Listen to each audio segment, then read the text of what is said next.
حينما يكون كبيرا. Subhanallah. Now briefly, because I have little time left, I have to keep track of the time. My khutbah in English is not going to be the one I gave in Arabic. Firstly, because I've spoken about Robert de Villa in English, and I think many of you that understand English have heard it before. What I wanted to talk to you about in English is some brief comments from an ayah of the Quran. When Allah Azza wa Jal says, وَجَعَلْنَاكُمْ شُعُوبًا وَقَبَائِلَ لِتَعَارَفُوا. Allah Azza wa Jal in this ayah tells all of us why He made us different. I speak a different language than you. I have a different skin color than you. I have a different culture than you. And this ayah didn't even begin, Ya ayyuhal ladhina amanu. This ayah began, Ya ayyuhan nas. It began, Ya ayyuhan nas. Which means in this ayah, Allah is teaching the Muslims something that they have to teach all of humanity. This message is not just for the Muslims, this message is for all human beings, but it will not reach all of the human beings until the Muslims teach it. But the Muslims cannot teach something they haven't learned themselves. Now this ayah is commonly translated, وَجَعَلْنَاكُمْ شُعُوبًا وَقَبَائِلَ لِتَعَارَفُوا, that we made you into nations and tribes so you can know one another. But actually the word sha'ab, very interesting, the word sha'ab actually is from lughatul adad, they say in Arabic. It's from the language of opposites. And this word actually means many things, and of them is actually, number one, of something to be spread. Al-jam' والتفريق لسان العرب يقول الجمع والتفريق في معاني الشعب. والشق أيضا, it's a crack also. Now the meanings derived from this by Mufassirun are, you can have the Egyptians are a sha'ab, the Algerians are a sha'ab, the Pakistanis are a sha'ab, but actually each one of them is individual. You cannot judge an entire people, they're all the same. Oh, I know all the Egyptians, they're all the same. I know all the Algerians, they're all the same. I know all the Indonesians, they're all the same. No, they're not all the same. They're actually individuals. So the first thing we're learning in this ayah is Allah made you unique individuals. So you have a national identity, but you also have a unique identity. But the other thing we learned in this ayah is that the word sha'ab actually means a hole, like a hole in the wall that you have to patch up. And the suggestion there is every nation has some strengths, but every nation also has some holes, some issues. And every other nation, Allah gave them some other strengths. And He did this so that we depend on each other. So no one nation is perfect. Just like no one human being is perfect. You have many problems and your brother helps you with your problems. You have flaws and your wife helps you with your flaws, and you help your wife with her flaws. You have to help each other. Nobody's perfect. And if no human being is perfect, then no nation is perfect. And if when I am not perfect, I need my brother to help me, to give me advice, to correct me, to counsel me, to make me a better person, then every nation needs every other nation to improve. Allah made us dependent on each other. This is how He designed this world. He designed this world in this way, so we have to discover each other. You will learn some things about German culture that weren't part of your culture, but you really like them and you wish our people had it. And there'll be something about our culture and you wish these people had it. You wish they had it. There will always be these things. What happens when people don't understand the ayat of the Quran is that they don't like the people who are not the same as them. They like to stay with their own people. But Allah Azza wa Jalla is saying you can stay with your own people, but you have to learn from the other people. And you cannot learn from them until you go to them. Until you actually go to them. You engage with them. And then He said, وَقَبَائِلْ, which is also even more remarkable. Qaba'il comes from the Arabic word qabila. And qabila, asluhu qabl. Qaba'il means who came before you and who came before you and who came before you. Your ancestry, they call it. It's very interesting that in this ayah, Allah Azza wa Jal began, Ya ayyuhan nas, inna khalaqnakum min dhakarin wa untha. So where did we begin? With one man and one woman. So our qabl goes back to one man and one woman. So all of the qaba'il, if they go far back enough, where will they end up? With Adam alayhi salam. And our mother Hawa salamun alayha. That's where they end up. How come then if we all go back to Adam and Hawa salamun alayhima, Allah still made us different qaba'il? It's a miracle from Allah. If Allah wanted, we could have all been the same skin color, same language, same culture, because we all have the same parents. But Allah chose to make us different. But when you call yourself a qabila, whenever you call yourself a qabila, you never allow yourself to forget that my qabila, if you go far back enough, goes back to Adam alayhi salam, which means I'm related to all human beings. وَجَعَلْنَاكُمْ شُعُوبًا وَقَبَائِلَ لِتَعَارَفُوا, so you can get to know each other. This is the message that we want to give to all human beings. But the problem with that is the Muslims themselves aren't very nice to each other. We're not very nice to each other. We are very quick to judge each other. We're very quick to get angry at each other. We are very quick to argue with each other. We are very quick to abandon each other. You hear one thing from someone, you say, I will never talk to him again. You have one disagreement with someone, you give them up entirely. Our Rabb is not like that. I disobey him once, and he doesn't say, forget Norman. He doesn't do that. He doesn't do that. He doesn't give up on me. But we, the ibad of Ar-Rahman, have no rahmah. Subhanallah. How many, subhanallah, you are gifted in this community. I saw there are lots of masajid in this neighborhood. And that's a ni'mah from Allah. And they can be different from each other. That's a reality. But it should not take away the love you have for your Muslim brother who goes to another masjid, who has some difference of ideas with you. It's okay. At the end of the day, you share La ilaha illallah with him. You share Muhammadur Rasulullah with him, sallallahu alayhi wasallam. That is more than enough. That is more than enough. That for you to love your brother. That you don't check, is he the same ideology as me? Same group as me? Same thought as me? Same race as me? Same fiqh as me? No, don't check that. He said salam to you, that's enough.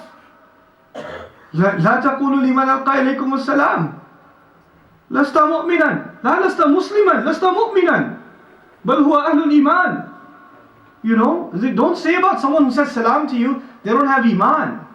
These are people of real, genuine faith. This is a commandment from Allah Azza wa Jal. We have to do this. So we need the development of a brotherhood, a real brotherhood in our community. This is something that takes a lot of work.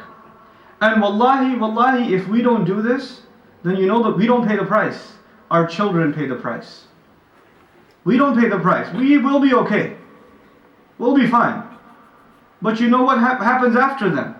Allah Azza wa Jalla described this in the Quran. It's very clear. Very clear. When people don't get along with each other, the people of knowledge, وَمَا تَفَرَّقُوا إِلَّا مِن بَعْدِ مَا جَاءَهُمُ الْعِلْمُ بَغْيًا بَيْنَهُم. Right? وَلَوْلَا كَلِمَةٌ سَبَقَتْ مِن رَبِّكَ إِلَى أَجَلٍ مُسَمًّى لَقُضِيَ بَيْنَهُمْ وَإِنَّ الَّذِينَ أُورِثُوا الْكِتَابَ مِن بَعْدِهِمْ لَفِي شَكٍّ مِّنْهُ مُرِيبٍ. Those who received the book after them, those who inherited it, the next generation, after the generation who fights each other, the next generation is doubtful about the deen. لَفِي شَكٍّ مِّنْهُ مُرِيبٍ. And they're not just in doubt. Shak itself is doubt. Then you have the word murib, which is muta'addi, which actually means they're in doubt and they put others in doubt. They're not just in doubt. They put other people in doubt. We are living in those times. Maybe you don't get those emails, but I do. Brother, I'm not sure about Islam anymore. I don't think it's the right religion. If it was the right religion, why would the Muslims be fighting each other all the time? The Muslims in my masjid fight each other all the time. How can this be the religion that will unite humanity? I don't believe in this religion. I get those emails. And the people who are fighting each other, they think they're doing something for the sake of Allah. That is not the sake of Allah. That is the sake of our own pride. That is the sake of our own ego. We have to let that go. We have to save our children. We have to make, I said this in Arabic, I'll say this in English. We have to make the masajid in Western countries welcome for children. We have to make them welcome for children. We have to make them welcome for families even. Because where are they going to get Islam? Everything outside is calling them to tughyan, to baghi. It's calling them to rebel against Allah. Everything outside. The one place they can come closer to Allah and you get angry at them when you hear a little bit of noise from children. We heard some noise from children today and during the khutbah, and some people made the face, huh? Calm down. At least they're here. At least they're here. How many parents here are putting their children in Catholic school? At least some children are in the masjid. I'm happy at that. I'm not angry. I should be grateful that they're here. And I pray more of them are here. Yes, we have to control our children and not let them go wild, but even if they do go a little wild, it is a small price to pay for a child to know that there is this place where everybody loves everybody else. Where it doesn't matter what you look like, you're not judged. You might get dirty looks when you're traveling outside, when you're waiting for a bus, when you're taking the train or the tram or whatever you take here. Some people might look at you differently, like this guy. But when a child comes into the masjid and he sees that the African and the Arab and the Indian and the Turk and the Indonesian, they all look at me with love. They don't care what I look like. Then he realizes Islam is bigger than race. It's bigger than that. Where are we going to teach that lesson if not here? We have to teach ourselves this lesson, and we have to teach humanity this lesson, subhanAllah. But before we take it to the world, we have to learn it ourselves. وَجَعَلْنَاكُمْ شُعُوبًا وَقَبَائِلَ لِتَعَارَفُوا. And the ayah before even, إِنَّمَا الْمُؤْمِنُونَ إِخْوَةً فَأَصْلِحُوا بَيْنَ أَخَوَيْكُمْ. Believers are nothing but brothers. Nothing but brothers. Now you tell me, do brothers fight? Yes. Brothers fight. But do they hate each other? No. And even when they fight, then their mother comes, slaps both of them, and they become brothers again. You understand? It's okay if we disagree, but at the end of the day, we are brothers. We have to let it go. Family is more important. This shahada is more important. I'm not saying we will never fight. We will never argue. That's a reality. We will. It will happen. It will happen. But you know what? فَأَصْلِحُوا بَيْنَ أَخَوَيْكُمْ. Make peace between your brothers. End the fight. Let it go. Let it go. Whenever next time you say Assalamu alaikum wa rahmatullah to someone, you know what Assalamu alaikum means, right? Everybody knows what it means, but nobody knows what it means for your heart. When you say Assalamu alaikum to your brother, it means I'm not angry at you. I have no grudge against you. I have no arguments with you. I'm in my heart, to your heart, there's only peace. There's only peace. But what do? Assalamu alaikum wa rahmatullahi wa barakatuh. When we say salam to someone with such angry face, and we say salam and then we start arguing, that's not salam. When we say assalamu alaikum, the fight is over. It's done. And if it's not over, then remind yourself, لِمَ تَقُولُونَ مَا لَا تَفْعَلُونَ. Why do you say what you don't do? Don't say salam and you don't mean salam. Don't extend peace but you're not peaceful. Be peaceful when you say salam. May Allah Azza wa Jal make us a united people. A people that when they spread salam among each other, afshu salam, kama qala al-Nabi sallallahu alayhi wa sallam, spread salam. It doesn't just mean assalamu alaikum, assalamu alaikum, assalamu alaikum. It actually means spread peace. Spread peace. Be peaceful among each other. May Allah make us of those people who spread peace and not fighting, that increase the love among the Muslims and not hatred among the Muslims. And that may Allah Azza wa Jal make us more patient towards each other when we test each other's patience.